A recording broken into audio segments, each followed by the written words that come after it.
Pang'ono ndi pang'ono Profesa Arthur Peter Mutharika akupitirizabe kuyigwira ntchito ija yosankha anthu amene awathandizire mu administration yawo kuchita deliver zimenewo akukhumba atafikira kwa anthu mdziko lino.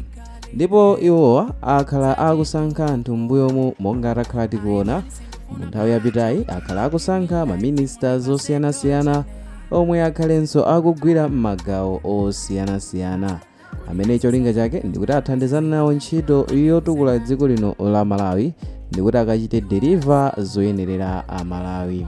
Ndipo mu tsiku la lero Profesa Arthur Peter Mutharika omwe ndi mtsogoleri wa dziko lino iwowa asankha anthu ena m'maudindo osiyanasiyana a boma. Ndipo mwa maudindowa anthu amene asankhidwa ndi monga a Frank Mbeta omwe awasankha kukhala ngati mlangizi wa boma pa nkhani ya zamalamulo kapena kuti attorney general.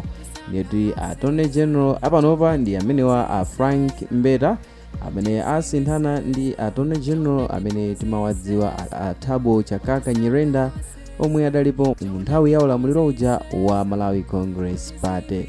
Ndipo a Gertrude Hiwa iwowa awasankha kukhala mlembi wamkulu ku unduna wa zamalamulo.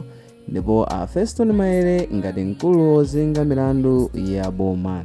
Ndipo mtsikana uja kapena tinene kuti mzimayi uja ogwira ntchito ku nyumba yowulusira mawu ya Times amenewa akafe Maulidi awasankha ngati mneneri wa boma.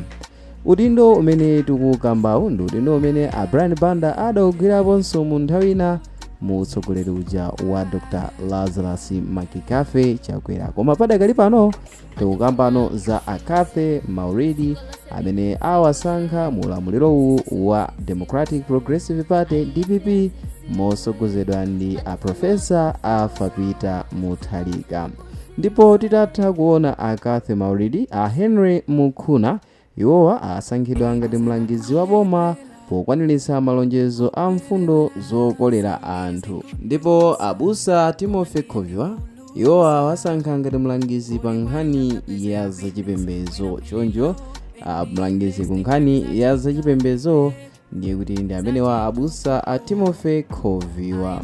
Choncho Profesa Arthur Peter Mutharika adakalibe kusankha anthu malo osiyanasiyana monga tikudziwa kuti cabinet ministers sidatuluke yonse adakasankhabe monga iwo akonzera kamba kunena kuti fikira tsiku la lero maunduna onse sanasirizidwe ndi kuti padakali pano tidakali kudikira kuti maudindo ena omwe asala akhale akupeza malo mmenemo ndi ndani. Ngakhale anthu ena akhala akulankhulapo zakasankhidwe komwe a Profesa Arthur Peter Mutharika akugwiritsa ntchito ponena kuti akuchedwesa anthu komanso zimenezi zikuononga chuma cha boma. Komanso mkulu uja amene tinakufotokozerani mbuyomu a Daniel Duchira amene ndi profesa pa nkhani ya zamalamulo ku University of Cape Town kumeneko ku South Africa amenewa alankhulaponso pa nkhani imeneyi kunena kuti zimene akuchita a profesa ndizoonera kuti akuonesa weakness ya utsogoleri wawo.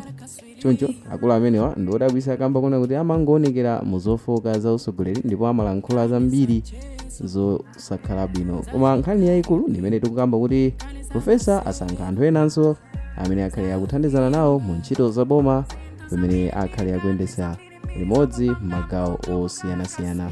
Ngakhale ena akulankhulapo zambiri pa nkhani yakasankhidwe kawo koma Profesa Arthur Peter Mutharika akuoneka kuti sakutekeseka ndi zimenezi kamba kunena kuti iwo sakuchita monga mwa maganizo a anthu koma monga mwa kukonda kwawo ndi momwe iwo aganizira kuti imene akuyendesera zinthu zingawathandize. Choncho iwo akupitirirabe kusankha monyema kufikira pomwe tizaone list yonse ya maudindo onse ofunikira mboma kuti yafikano kumapeto. Choncho mu video iyi timakamba nkhani imeneyi yokhuza kusankhidwa kwa anthu amenewa. Ndipo ngati inuyo omwe ikonda muchite like komanso subscribe kuti tithenso kupatsirani na mwa videos amene tikukonzerani pano pa San Mavita YouTube channel. Ndipo mu video iyi mali ndine Mmaudindo.